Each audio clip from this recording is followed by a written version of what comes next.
قران او سنت دا خبره ذکر کوي چې تاسو په جامعه کې به واده انسانان نارینه او زنانه غیر د ودونو تنظیم وکړي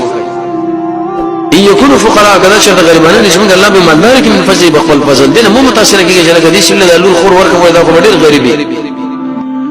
دا وسکیږي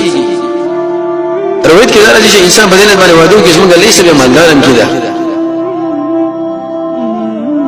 حدیث کې دا راغلی چې درې کسان رسول الله صلی الله علیه وسلم دا کور خواله د نبی صلی الله علیه وسلم د عمل په اړه کې تاسو کې به غدي شي نشي د عملونه کوي یو ویل اما انا واعتزل النساء فلا اتزوج ابدا زبل كل زنانو رسان جدا کوم او د سره واده کوم محمد رسول الله صلی الله علیه وسلم ویل فمن رغب عن سنتي فليس مني چا چې زما د سنت نه مخواړو ولا سره ګوره بالکل زما د امت نه بیان دی څومره سخت خبرې دي ګران خبرې دي ابن حجر اسقلانی فرمایي چې زما طریقې پرې خو د بل طریقه باندې روان شو دغه انسان ځان له ګډوډي پیدا کړه دا په بل خو باندې لاړو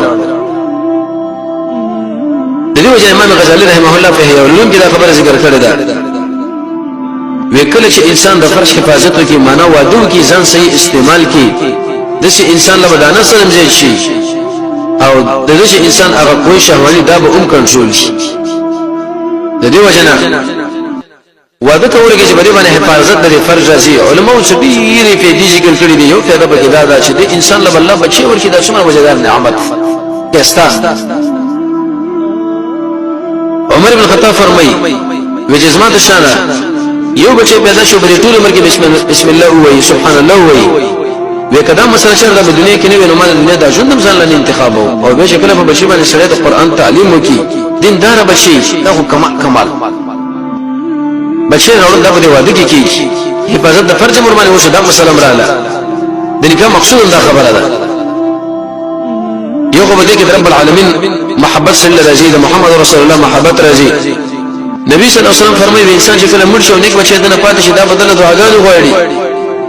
او کله چې دا بچی په ماشوموالي کې مړ شي د پلان سپارښت کوي دا ټول کمالونه په دې کې راځي چې انسان د فرج حفاظت کوي د فرج حفاظت د امر د واده تنظیم ځای برابر کړي څومره ښه دغه فائدہ به دا ذکر کړی دا کسر الشهوه انسان چې کله د واده اهتمام وکړي د فرش حفاظت مور باندې وشي شهوت مور باندې کنټرول شي د ابلیس مور باندې بچيږي د ابلیس نه په دې باندې انسان د نظر کنټرول کیږي او کله چې د انسان د نظر کنټرول وشو بس دا به غلط استعماليږي نه ابلیس په دې باندې راځم نه او نور مصیبتونه کې نه واقع کیږي دغه وجه فائدہ دا ذکر کړی دا ترویح النفس واناسها بالمجالسه والنظر ونحوهما انسان چې کله واده وکي د فرش حفاظت امراغه د په دې بدن کې رب العالمین راحت به پیدا کوي راحت ځکه د دې طبيعت د انسان په نفس کې واجبه مسله ده حق شو ورته کې د نفرت کوي نو هر وخت کې جدل او منځ کوا روزه نساء دعوت کوا jihad کوا بل شي کوا طبعا دا قیدیږي بعضی وختونه په نفس باندې د شي چې دا ور باندې خوشاله شي کله خوشاله شي به استقوي شي هغه به دې باندې کېږي چې انسان دخل بيبي سره ملوي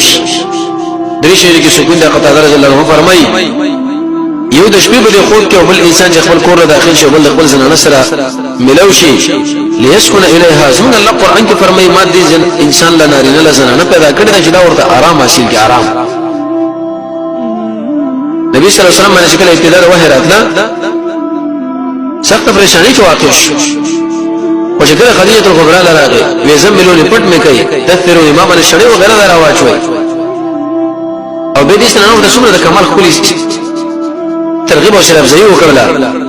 به الله عز وجل ساغه انسان ذلیل کینا شرمینا ځکه تا کې دا کمال دی دا کمال شل رحمی پاره بل شپاره دا ټول مسله به ذکر راځي چې کله انسان واده کې حفاظت لري فرش علي بن ابي طالب ځکه ویلې يربح القلوب ساعه فانها اذا اكرهت عميت تخبل زړه له لږه راحت ورکړي ځکه چې کله په دې باندې زور وکړي چې دا لړندګي هیڅ به انسان ستړي کېږي او شله د منځ شي څلورمه پیدا انسان چې کله فرض حفاظت کوي دا ځنه به د کور د قانون فارغ وي په دې طریقه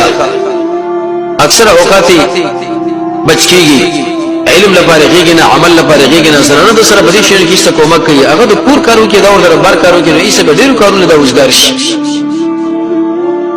بيزما فائدہ به دار شي د نفس سره مجاهده ده دا زنانه رب العالمین تعالی درکې بچي به تعالی درکې ته به دغه حقوق ساتي صبر وکړي دغه په اخلاقو دغه د اصلاح لپاره به کوشش کوي نو په دې کې د انساني قسم مجاهده کیږي تربيت نو زکه هغه درې سو شپې ته خو نه کې یو خو چې قران او سنت موږ دا خبره ذکر کړې ده چې د انسان دخول باندې جنت لګیدي شي اهل علم فرمای هغه د فرش حفاظت او د غیر پر اولنی ذریعہ چې هغه وعده ده